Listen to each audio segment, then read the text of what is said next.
Voy a hablaros hoy del recibo de la luz del año 2021.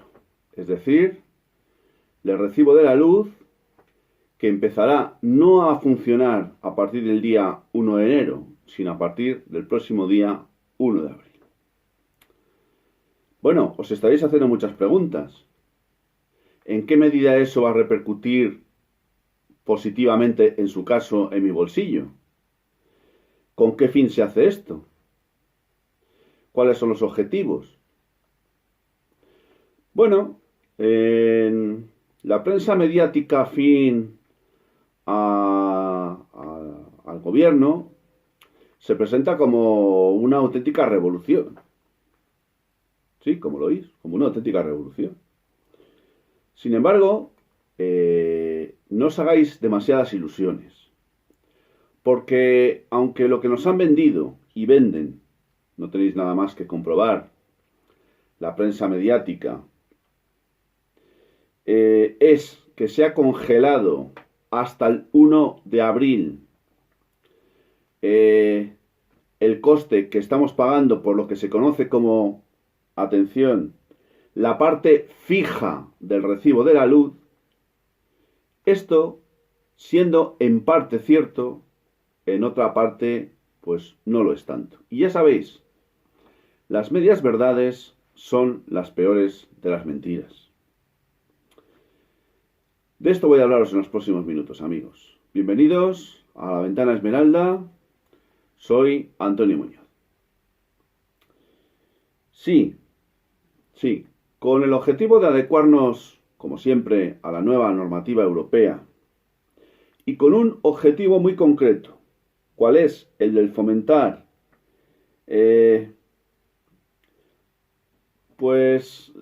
fomentar de alguna manera la disminución en el consumo de la luz y hacerlo con un punto muy concreto, un cambio estructural muy concreto, porque claro, buscar la reducción del pago del coste del recibo de la luz puede resultar muy bonito, así dicho sin más, pero claro, eso se pretende hacer con otra modificación importante, aparte de la congelación hasta el 1 de abril de ese incremento en la parte fija que sí que va a tener lugar. Y es introduciendo lo que se conoce como la discriminación horaria. Sí, amigos, como lo habéis oído, a partir del próximo día 1 de abril va a haber 3 tramos a la hora de pagar el consumo de la luz. Una tarifa será la que se conoce como la punta, otra será la que se conoce como la llana y habrá una tercera que llevará por término tarifa valle. A día de hoy tenemos 2. Pues a partir del 1 de abril, esas 2 se convertirán en 3 tramos, 3 tarifas. Bien, esa nueva estructura, pues, está basada en estos 2 grandes principios, o en estos 2 grandes soportes, no principios. La nueva discriminación horaria y el que, bueno, pues se modificará lo que es el coste o el pago de la llamada, como he dicho antes, tarifa fija. Bueno, pues se nos dice que eso se va a congelar y que incluso podría reducirse. Claro, al oír esto, pues alguno se estará mirando al cielo diciendo, gracias a Dios, por fin una noticia positiva. Bueno, pues cuidado. Como he dicho antes, esto es una media verdad. Porque la parte fija del recibo de la luz que pagamos no supera la tercera parte del total de la factura. A eso después habría que añadirle los correspondientes impuestos. Y además tengo que deciros que según algunas fuentes, que para mí son muy creíbles, la parte fija del recibo de la luz que estamos pagando es la mayor de todos los países de Europa. Algunas otras fuentes afirman que estaríamos entre los 4 o 5 países más costosos. Pero hay alguna muy concreta que afirma, y es para mí es muy creíble, que España es de la Unión Europea, o de Europa concretamente, la que paga, donde tenemos los consumidores que pagar más por lo que se conoce como la parte fija del recibo de la luz. No voy a tratar de explicaros, porque ni yo lo entiendo, porque es que eso no lo entiende ni Dios, la estructura del recibo de la luz. Si vosotros cogéis el recibito que recibís y empezáis a desmembrar los distintos elementos que conforman la estructura de ese recibo, pues una de dos, o termináis dejándolo por imposible o termináis volviéndoos locos. Porque aunque intentéis a través de, pues los distintos mecanismos y medios que actualmente existen para intentar obtener información sobre ciertos conceptos, yo os puedo asegurar que al final no os vais a enterar de nada, o de muy poco, porque es complicado y difícil. Y el nuevo recibo que algunos han pintado o han vendido como revolucionario no va a suponer ninguna clase de clarificación sobre lo que es la estructura y los conceptos que conforman el recibo de la luz. Sí que os diré que hay dos grandes elementos estructurales. Por un lado estaría un coste, que es el coste correspondiente a lo que se llama, valga la redundancia, los costes directos. Son lo que conocemos en términos técnicos como los peajes, es decir, todos aquellos costes que son o pueden tener que ver con el transporte o la distribución de la energía eléctrica. Estos costes directos o peajes los fija la Comisión Nacional del Mercado de la Competencia. Mientras que el otro elemento estructural básico de lo que pagamos en un recibo de la luz, lo conforman lo que podríamos denominar como cargos, es decir, aquellos costes, entre comillas, que tienen que ver con la política energética del gobierno de turno. ¿Os suenan las energías renovables? ¿A que sí? ¿Sabéis a cuánto asciende lo que los españoles estamos pagando actualmente como cargo adicional, o mejor dicho, como uno de los elementos estructurales del recibo de la luz? ¿Sabéis a cuánto asciende? A 6.768 millones de euros. De un total de casi 13.000 millones, que es lo que cuesta la factura eléctrica, tendríamos 9.951 millones, que es lo que se tendría que pagar, y se paga en definitiva, pero si le restamos 3.183 millones que están fijados en los presupuestos generales del Estado, es decir, que también los pagamos tú y yo, pues entonces obtendremos la cantidad que antes he señalado de 6.768 millones, que es el cargo que nos cuelan en la estructura del recibo de la luz que pagamos al año.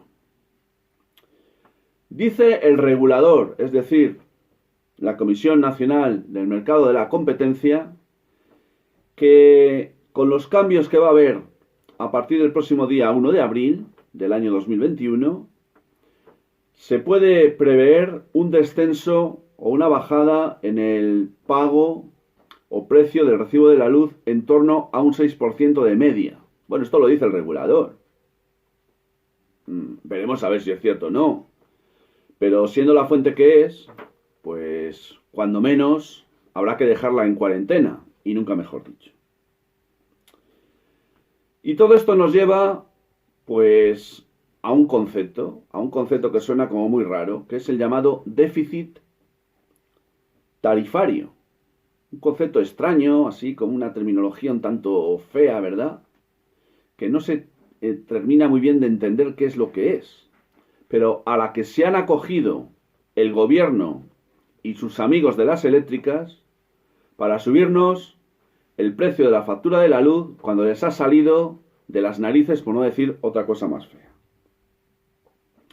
El déficit tarifario es ni más ni menos que la diferencia existente entre los llamados costes directos o peajes a los que antes me he referido y lo que se conoce como los cargos, entre los que estaría principalmente las renovables.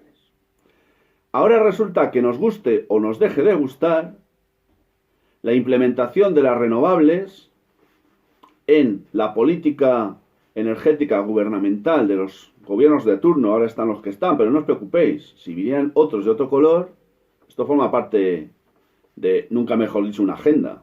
Por tanto, esto es impepinable.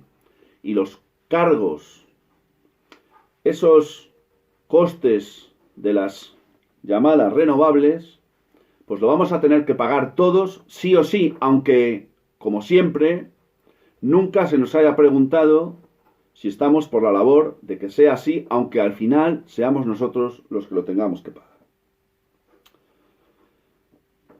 Esto es lo que quería deciros, amigos. Si alguien estaba esperando que le explicase todos los conceptos estructurales del recibo de la luz, no es el lugar, porque no soy la persona idónea, porque reconozco que ni yo termino de entender cómo es posible que en algo tan pequeño como el recibo de la luz puedan aparecer conceptos tan, yo diría que enmarañadamente complicados como para que nadie los entienda. Antes de concluir, sí querría deciros otro dato, y es que, aparte de todo, el recibo de la luz, es decir, cuando pagamos el total de dicho recibo, ahí está incluido un IVA, que es del 21%, amigos, del 21%. Pero no solo se han conformado con eso, hay también un 5% de un impuesto especial sobre el tema de la energía, o de la luz, o de la electricidad, como le queráis llamar. Sí, y esto en principio, porque claro, vamos a ver qué es lo que pasa el año que viene cuando, bueno, pues el gobierno se vaya a ver obligado a subir los impuestos, a incrementar su política fiscal más de lo que ya lo es, porque no va a haber posibilidad de cuadrar las cuentas.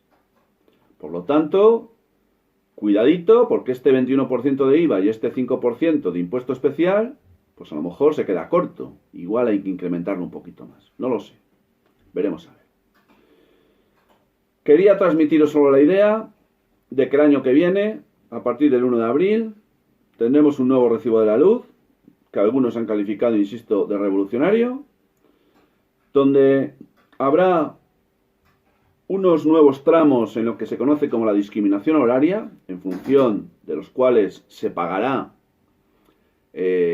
bueno, por el consumo que se haga, aunque tengo que deciros, amigos, que de todo lo que pagamos en el recibo de la luz, solamente en torno a un tercio depende directamente de lo que consumamos de energía. El resto, que si peajes, que si renovables o costes diversos, que si impuestos. Esto es algo parecido a lo que pasa con la gasolina o el gasoil. Así que bueno, amigos, ¿qué voy a deciros más? ¿Puedo deciros algo más? Os he dicho lo de la discriminación horaria y también otro punto importante será que a partir del 1 de abril se incrementará la parte fija de ese recibo de la luz, que ha sido congelada por razones obvias, pues durante todo este año 2020, pero que a partir del año 2021 y más concretamente del 1 de abril para la luz y la electricidad, que será el 1 de octubre si se trata de gas, pues tendremos o veremos cómo nuestros bolsillos verán también que algo ha cambiado. Algo revolucionario que, sin embargo, mucho me temo, no será, como casi siempre, para bien del pueblo. Gracias, amigos. Muchas gracias por estar ahí. Si queréis darle un like al vídeo, pues ya sabéis que lo podéis hacer. Si os ha gustado el canal podéis suscribiros, os invito a que lo hagáis. Y yo ya sin más, y hasta muy pronto, os envío como siempre mi saludo fraternal de salud y libertad.